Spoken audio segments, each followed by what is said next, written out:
So apparently that continuity between the offensive line wasn't a problem, as big of a problem as some might thought, huh? Well, they did a good job, and like we said, there's a lot of practice time that goes into it, and they've been working together, not in game situations, but in practice, and that counts. That's why we do it. So I was really proud of the way those guys performed. Specifically with Rashawn, obviously, you guys knew what you were getting when you drafted him, and he showed up in training camp practices. But just for him to go out and have the game that he had in his debut, what does that say?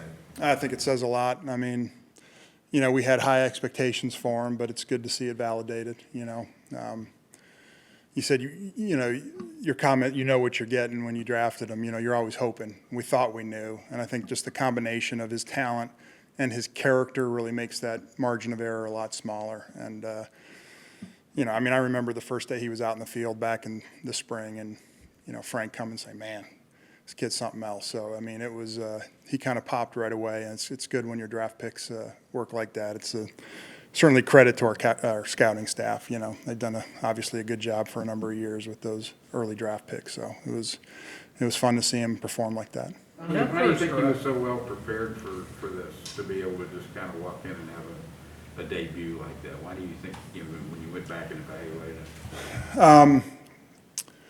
I think it starts that he's got really top-notch ability. But there's a lot of guys that have that kind of ability, and so I just think it's a work ethic, it's a character issue. It's a smarts issue, it's a work ethic issue. I don't know if I already said that, but I don't want to repeat myself. But it's just all those factors that you see in great players, and I don't want to crown him as the next Hall of Famer yet. It's one game, but it was an impressive game against really good caliber opponent, and he really did well. That first couple of drives with the quick passes, how much did that help kind of build confidence with the line and kind of get them up and running? Yeah, I think it all helps. I think Justin playing with a good clock in his head. He's got a great instinct for realizing when the pocket's compromised, and he's got to get the ball out. Also receivers getting open quickly. So it's a collaborative effort, and the receivers did their part, the O-line did their part, the quarterback did his part. So just all those guys working together really, led to a good day in pass protection. Joe, first time for you calling plays in quite a bit of time, and you go 14 of 19 on third down. How much does that validate sort of everything that you've been doing through preseason training camp, installing this offense? Well, I think it validates the players we have. I think there's a lot. There's a lot of teams in this league that could have gotten in those same situations with those same plays and not had the success that we had. It was the players. I was hoping not to have 19 third downs. You would like to skip those third downs and kind of go from first to first or second to first more often. But when you convert, it gives you a chance to get another third down. So and convert that one. So I would like to not have 19 third downs again, but. Those guys just played so well. And like we said, it was a collaborative effort, quarterback, receivers, O-line, that makes that possible. It's the play calls are what they are, but I think it's the guys that really made it work. Joe, Mike Williams, he's known for playing down the field, big catches for 30 to 40 yards, but what made you believe that he's good in the short intermediate throws? Just, he's big, he's got good hands, he's physical. So I don't see any reason why he can't make those plays. I hope I don't have to apologize to him if his yards per catch come down a little bit. But and listen, he still makes those plays. He made a couple really big time catches down the field, and so that part of his game's not going away by any stretch. But it's good to get him work. He can get open quick like a lot of those guys. So let's allow him to do that. Had to be about as gratifying a drive as you can have in the offensive coordinator. Yeah, it was good. I think we had a good rhythm. I think the guys executed well. The guys, those two runs that kind of went for a little bit longer really help. And Justin just getting it to the right guy who was open. It was just, it was good. I wish every drive could be like that, but it was. It's always nice to get a game going on the right foot. So that was it was comforting that happened like that. How impressed were you with KJ Hill? He made a Yeah. really good grab at the end of the game. Yeah, he had 3 catches, and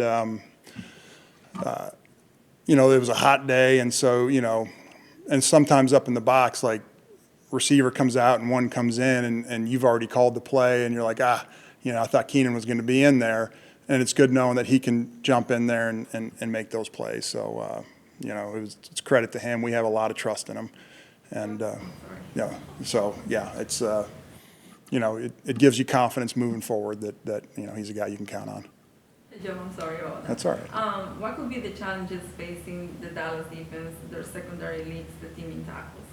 Yeah, you know, they caught some bad luck with their defensive ends. You know, those were 2 guys that certainly concerned you. But, you know, there's NFL players filling in their roles, so they're guys that we have to block. You know, they're a fast team. You know, one of the concerns is, you know, we don't have a lot of film on this new coaching, so there's a lot of unknowns going into the game. You know, they've got some pressure packages that bother you. And you don't have a lot of film to really vet exactly what they're doing and get your rules down. So, you know, coaching against preparing for a new staff where you don't have a season full of film on them is always a stressful thing. But, you know, they're down a couple players, but they got plenty of good players. You know, this number 11, their rookie, Micah, is, you know, physical, fast. You know, we all know what his skill level is. So they've still got a lot of problematic defenders over there. Are you guys taking anything from Falcons tape?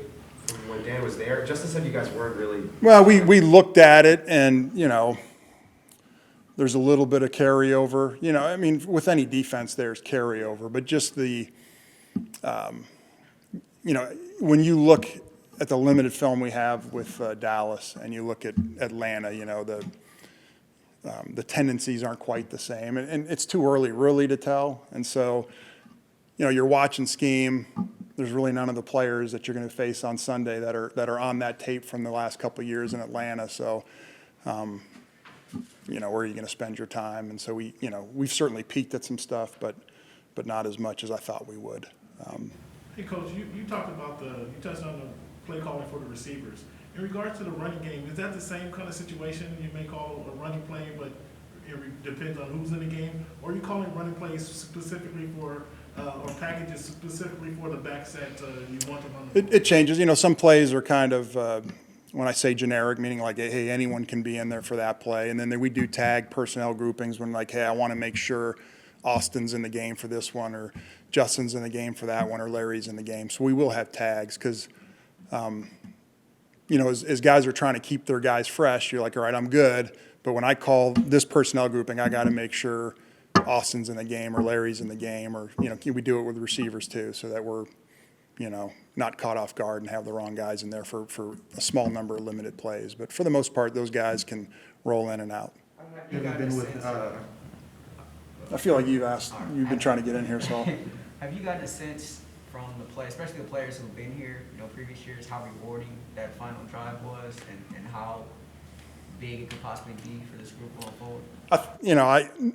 Not specifically in relation to, you know, anything that's happened in the past. I mean, I think any time that you have a drive like that and you keep your defense from having to come back on the field and you can seal a game, it's gratifying. So I think people were happy, but, you know, nothing in relation to, you know, guys who have been here versus new guys. I think everyone was real pleased that we were able to close out that game and, you know, feel like we contributed to the win that way. how would you evaluate Larry Roundtree's game on Sunday? Good. I mean, he had some good physical runs. You know, in that first drive, he had a nice run. You know, I think he was clean for the most part. I can't think of any like mental errors, you know, which is good for a rookie. So it was strong performance for his first game. That run in the first drive, were you okay with the hole that he took? Because it looked like there was a hole that opened up initially that he passed on and then waited for it to develop a little Yeah, bit. I mean, I was happy with the result. So yeah, I mean, it all worked out. It's, you know, it's not a perfect game by perfect players, but, you know, those guys are playing hard, and when you do that, good things will happen. Contagious or third downs, like when you get into that rhythm and things open up on the field and maybe you see teams get on their heels because they're reacting to what you did the last third down. I mean, how contagious is that process? Say that again? How contagious is the process when you start catching a lot of third downs like that? Yeah. You get other teams back on their heels? a little Yeah, bit? I think it builds a little momentum. I think, when you're mixing up the protections and the tempo, the throws, the snap counts, we did a really good job, even in the silent cadence of drawing them off sides a couple times. And, the big thing for me is when you feel like your protection is holding up, it gives you confidence. And that pretty much held through the whole game. And so when you're in the second half and you feel like, man, we've been holding up in pass protection, I think that builds confidence, certainly for the quarterback and the coaches and the guys on the field. So it was good. When we asked you about your vision for Keenan in this offense way back in the spring, you mentioned, rules player versus guidelines player. It seemed like that showed up in this game, especially on that last drive. Yeah. Just how rewarding it was it to see that come to fruition for Keenan and to see that relationship with him and Justin sort of jump No, off. I mean, it's good. It's not surprising. I mean, early on, even before I got here, I could tell this was a guy with great instincts. And so, it's a lot of times like, you'll say, hey, listen, here's the concept of this route. You and Justin figure out how you guys want to run it, because I don't want to, and there are even times where Keenan will do something. I'm like, I might have done that a little bit different. And I just won't say anything to him because I don't want to mess with him. He's going to do the right thing almost always, and it's probably going to be better than what we would have coached him to do. So, just let him go work. And, I just tell Justin, like, listen, you're in control of him. If he does something that you don't like, that you can't anticipate, you need to let me know, and then we'll go from there. But Justin's like, no, it's exactly what I would have done. I liked it. I could anticipate it. And, that's a hard thing to develop if they don't have those instincts and feel for each other. So.